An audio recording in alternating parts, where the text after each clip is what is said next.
Assalamualaikum warahmatullahi wabarakatuh. Perkenalkan, nama saya Wija Amalia Putri, mahasiswa Magister Teknologi Pendidikan.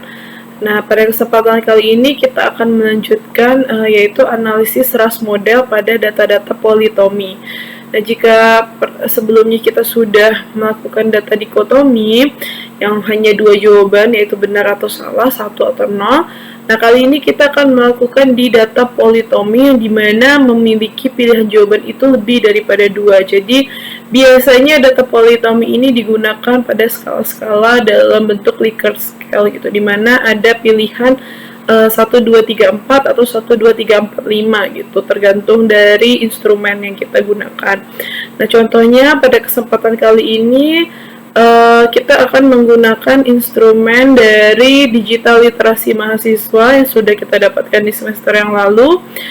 Instrumen ini menggunakan Likert scale dengan pilihan jawaban itu hanya 4, yaitu sangat setuju, setuju, tidak setuju, dan sangat tidak setuju, di mana di sini dapat kita lihat kalau jawaban sangat tidak setuju itu 1, tidak setuju 2, setuju 3, dan sangat setuju itu 4. Oke. Dan di sini kita sudah mengkodikan jawabannya dengan sebanyak 17 item dan 127 responden seperti itu. Nah, pada kesempatan kali ini kita akan mencoba menjalankan WinStep atau MiniStep itu dengan menggunakan data dari SPSS. Kalau di sebelumnya kita sudah belajar dari menggunakan Excel, kali ini kita akan belajar dari mengambil data dari SPSS. Nah, caranya yang pertama itu kita buka WinStep atau MiniStep kita.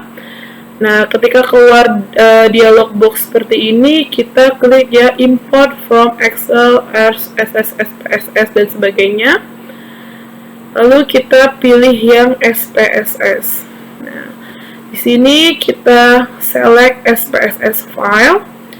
Kita pilih file SPSS kita. Tadi kita simpannya di mana? Di sini saya punya input tugas digital literasi. Oke, jadi di sini WinStep akan membaca file dari SPSS kita. Nah, sedikit berbeda dengan pemodelan dikotomi yang sebelumnya. Di sini kita fokus di dua hal ini, yaitu item response variables dan person label variables. Jadi kembali kita mengingat kalau ras model itu dia bermain di dua yang sangat penting, yaitu item dan person. Jadi sini ada format dari skala yang kita punya dari SPSS tadi. Di sini masuk ke semuanya. Nah, di sini kita membutuhkan informasi tentang item dan person. Nah, sebelumnya kita akan mulai dari personnya dulu. Kita akan mencari di bagian yang sudah kita kodekan, yaitu jenis kelamin dan status sosial ekonomi. Manakala kita di SPSS-nya ini sudah kita kodekan ya untuk jenis kelamin dan status sosial ekonomi. Nah, jenis kelamin ini ada 1 dan 2, 1 itu wanita, 2 itu pria. SSE-nya ada 1, 2, 3, yaitu mampu, sedang, dan prasejahtera. Nah, di sini kita lanjutkan. Nah, ini kita akan copy, kita blok di yang jenis kelamin dan SSE. Lalu kita klik kanan, ini terserah mau kita cut boleh, mau kita copy boleh. Terserah aja, mau cut boleh, copy boleh. Di sini saya pilih yang cut.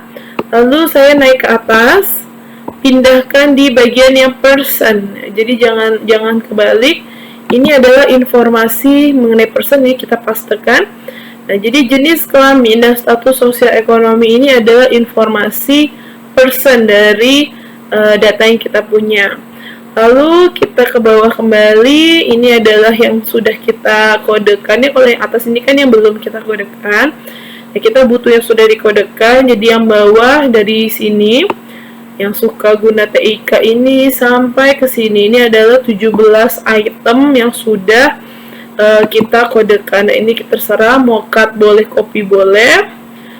Nah, ini kita pindahkan ke yang bagian item. Ini item respon. Ini kita pindahkan ke sini. Nah, oke, jadi kita butuh dua informasi ini, yaitu pertama item. Ini yang berisi ke 17 item, lalu kita butuh informasi mengenai person. Di sini kita mengkodekan jenis kelamin dan status sosial ekonomi. Oke, nah setelah ini kita klik, kita kembali ke atas sini, kita klik yang construct WinStep file. Nah, ini kita simpan, misalnya kita kasih nama polytomy, oke. Kita simpan dalam bentuk .txt. Oke. Sekarang ini dia sudah membaca dari data kita. Ini sudah terrecord. Ini adalah jawaban-jawaban dari subjek. Kodenya jadi sama ya dengan yang kemarin yang dikotomi. Nah, ini kita tutup terlebih dahulu. Sekarang kita kembali ke WinStep kita, bagian depan sini tadi. Lalu kita klik file, open file, dan kita pilih yang polytomy. Oke, tadi ya kita simpannya polytomy. Oke, kita open. Nah, lalu kita klik enter 2 kali. Dia akan memunculkan data.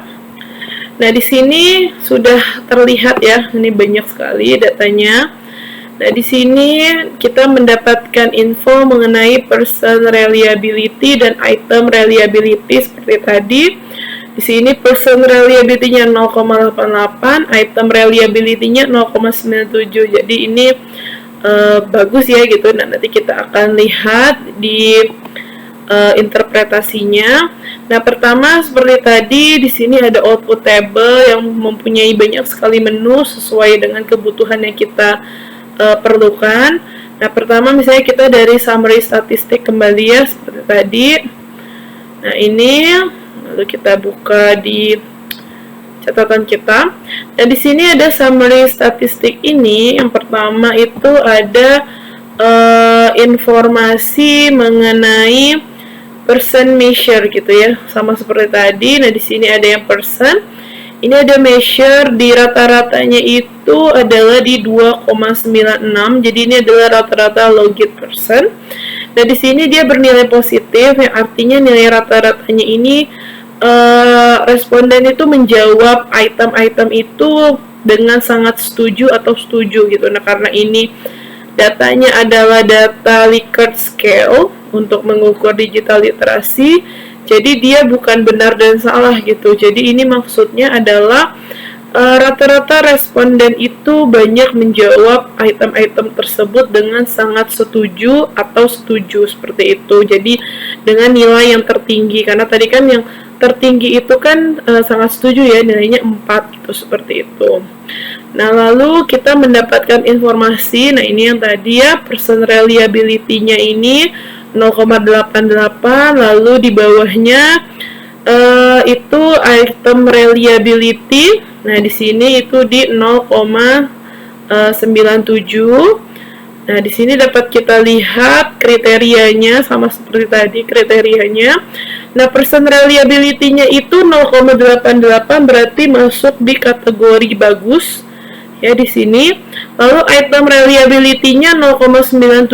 Nah, ini berarti lebih dari 0,9, berarti dia istimewa gitu ya. Jadi tinggi sekali gitu reliabilitasnya. Nah, ini dapat kita artikan bahwa konsistensi jawaban dari responden adalah bagus dan kualitas butir-butir soal dalam instrumen adalah istimewa itu, atau maksudnya adalah butir-butir item tersebut mampu menghasilkan pengukuran yang reliable gitu, seperti itu. Lalu informasi selanjutnya yang kita dapat dari output table ini adalah Cronbach alpha. Di sini menunjukkan angka 0,9. Ini kriterianya itu adalah di 0,9, itu berarti bagus sekali ya. Bagus sekali. Ya, ini yang artinya konsistensi internal itu bagus sekali gitu. Ya, artinya sangat solid dalam mengukur satu konstruk yang sama itu, seperti itu. Jadi reliabilitas person maupun item dan kerombak alfanya ini dinilai yang sangat bagus sekali gitu ya, semuanya dengan masing-masing kriteria yang sudah kita lihat. Jadi dapat dikatakan bahwa person dan item ini reliable itu, seperti itu. Lalu untuk output yang kedua, di sini kita bisa di item measure. Nah, di sini kita lihat. Nah, untuk di item measure ini kita melihat dari tingkat kesulitan item yang untuk dijawab setuju atau tidak setuju gitu, seperti itu. Nah, dapat kita lihat di sini di total score. Nah, di total score ini kan tadi kita lihat item kita itu kalau misalkan seorang subjek itu dia menjawab satu item ini, misalnya dijawab sangat setuju oleh semua subjek, katakanlah ini item nomor 15. Item nomor 15 ini kalau semua subjek 127 subjek itu menjawab sangat setuju atau nilainya 4, berarti kan di sini 127 dikali 4 ya. Totalnya itu 508 gitu. Ini artinya item tersebut itu dijawab sangat setuju oleh semua subjek. Nah, di sini kita lihat item nomor 15 ini total skornya 343 gitu. Jadi tidak terlalu banyak ya subjek yang menjawab item tersebut itu sangat setuju atau setuju. Nah, contohnya lagi kita lihat di item nomor 6 yang paling bawah ini, dia memiliki total skor yang paling besar ya, 443. Nah, ini bisa dikatakan bahwa item nomor 6 ini paling banyak gitu dijawab sangat setuju atau setuju oleh subjek itu, seperti itu. Makanya totalnya dia paling besar gitu, seperti itu. Nah, memang tidak ada satu item pun yang dijawab sangat setuju oleh semua responden, itu tidak ada. Jadi yang paling tinggi itu dijawab sangat setuju itu item nomor 6, sementara item yang paling sedikit dijawab sangat setuju itu item nomor 15. Nah, itu informasi yang kita dapatkan.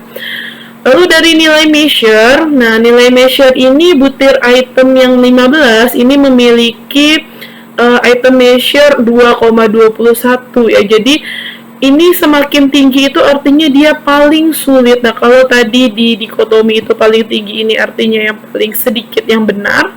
Tetapi kalau di politomi ini artinya paling sulit untuk disetujui. Jadi item nomor 15 ini adalah item yang memiliki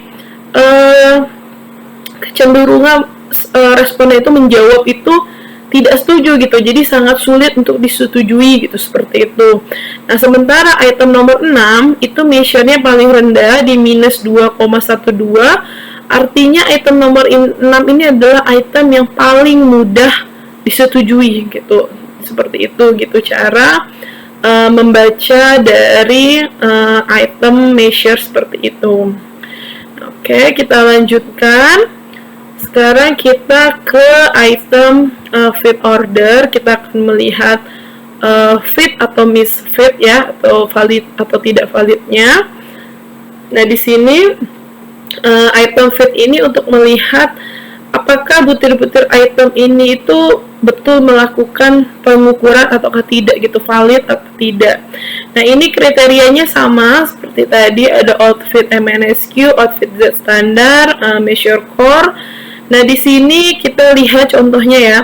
Item nomor 15 itu kita bisa lihat outfit MNSQ-nya 1,39 masih masuk kriteria. Z standarnya 2,5, ini udah lebih ya, udah lebih.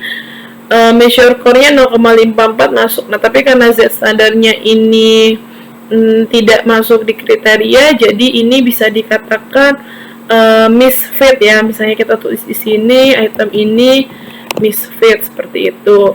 Lalu selanjutnya misalnya kita lihat lagi yang item berapa ya, misalnya item 10 contohnya, coba kita lihat ya, item 10 item 10 itu outfit MNSQ-nya 0,78, masuk di kriteria. Outfit Z standarnya minus 1,2, masuk di kriteria juga. Measure core-nya di 0,55, masuk ya, jadi ketiganya masuk. Nah, bisa dikatakan item ke-10 ini fit gitu atau valid gitu, seperti itu. Nah, informasi ini berguna untuk kita melihat bahwa item-item mana saja yang sekiranya perlu untuk direvisi gitu atau diperbaiki itu, seperti itu, supaya dia menjadi valid gitu atau fit ke semuanya. Oke, selanjutnya kita akan melihat dari sisi personnya. Nah, pertama kita di person measure terlebih dahulu. Nah, di sini kita juga mendapatkan informasi mengenai total skor dari masing-masing responden atau subjek. Nah, di sini dapat dilihat kalau misalkan satu subjek itu dia menjawab ke 17 item itu semuanya sangat setuju, artinya kan 17 dikali 4 ya, 68 gitu. Ini artinya si subjek ini menjawab semua item itu sangat setuju. Dari sini kita bisa lihat ya, subjek nomor 85 itu di sini juga tertulis maximum measure. Berarti ini artinya subjek nomor 85 ini total skornya 68, yang artinya itu adalah nilai penuh ya untuk menjawab semua sangat setuju. Dan dapat dilihat berarti subjek nomor 85 ini menjawab ke 17 item itu semuanya itu sangat setuju gitu. Makanya di sini juga maximum measure gitu. Dan diikuti dengan misalnya subjek nomor 36, ini dia total skor 67, measure-nya 8,46. Nah, ini juga bisa dikatakan subjek nomor 36 ini cenderung menjawab ke 17 item itu dengan pernyataan setuju dan sangat setuju, seperti itu. Nah, semakin bawah subjeknya, misalnya kita lihat di sini ya, semakin bawah. Nah, misalnya subjek yang nomor berapa ya, misalnya nomor 65 lah gini ya, misalnya ya nomor 65 ini. Nah, subjek nomor 65 ini kan nilai measure-nya paling rendah ya, minus 1,69 gitu, sementara total skornya hanya 37. Berarti dia ini cenderung menjawab ke 17 item itu dengan jawaban tidak setuju atau sangat tidak setuju gitu, seperti itu. Jadi bisa dikatakan juga melalui hasil measure-nya, kalau subjek yang nomor 85 ini memiliki digital literasi yang paling tinggi gitu dibandingkan ke seluruh 127 subjek lainnya. Ada subjek nomor 65 ini measure-nya paling rendah, artinya digital literasinya itu yang paling rendah, seperti itu. Nah, itu yang bisa kita dapatkan informasi dari person measure, seperti itu. Lalu selanjutnya kita akan melihat dari tabel ya, person fit order. Jadi kita akan melihat dari per masing-masing person mengenai jawaban mereka itu fit gitu kan, atau valid ataukah tidak gitu. Jadi pola gitu ya, pola dari jawaban mereka. Nah, di sini misalnya kita akan melihat kriteria penilaiannya ini sama ya. Jadi outfit MNSQ, Z standar dan measure core. Nah, di sini kita lihat misalnya responden nomor 72, ini keterangannya. Responden nomor 72 gendernya itu 2, berarti laki-laki ya. Tadi kan kita udah kasih kode 3 itu berarti tadi prasejahtera. Berarti di sini responden 72 laki-laki prasejahtera. Ini informasi personnya. Itu nilai measure-nya 7,05. Di sini tinggi ya gitu. Jadi kemampuan digital literasinya itu tinggi. Tetapi kita lihat outfit MNSQ-nya 4,69, ini jelas sudah lewat dari kriteria. Z standarnya 2,5 juga lewat dari kriteria. Measure core-nya di minus 0,14 itu juga masih masuk, tetapi dua yang ini tidak masuk ya gitu. Jadi Di sini dapat dilihat bahwa respon dari subjek nomor 72 ini fit. Jadi meskipun dia memiliki digital literasi yang tinggi, tetapi dia ini responnya itu tidak konsisten gitu. Jadi jawaban dari responnya itu tidak konsisten. Nanti kita akan cross check lagi di scalograms. Nah, sekarang kita ambil contoh misalnya subjek yang misalnya subjek ke 120 nih misalnya ya, ini 120. Nah, di sini kita lihat 120 ini adalah subjek yang satu berarti wanita atau perempuan, dan status sosial ekonominya itu 2 yaitu sedang. Berarti responden 120 jenis kelaminnya itu perempuan, status sosial ekonominya sedang. Nah, measure-nya itu dia di 5,17, lebih rendah dari yang responden 72. Tetapi kita lihat di sini untuk ketentuan outfit MNSQ-nya dia 0,59 masuk ke dalam kriteria. Lalu di Z standarnya minus 1,1 masih masuk kriteria. Lalu di measure core-nya itu dia di 0,71, jadi masuk kriteria semuanya ya. Jadi bisa dikatakan respon dari subjek nomor 120 itu fit. Di sini bisa kita tulis fit. Jadi kalau kita mengerjakan data ini kita tuliskan semua ya, kita cross check satu per satu mana yang fit, mana yang misfit seperti itu.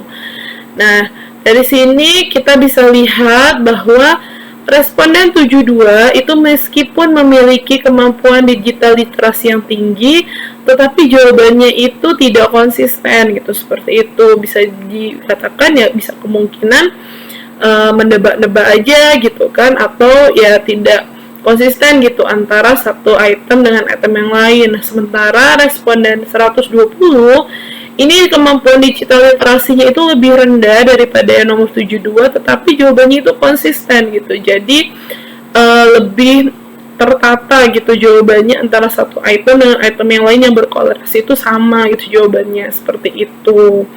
Nah, ini mari seperti tadi kita cek di scalogram untuk melihat dari respon masing-masing subjek.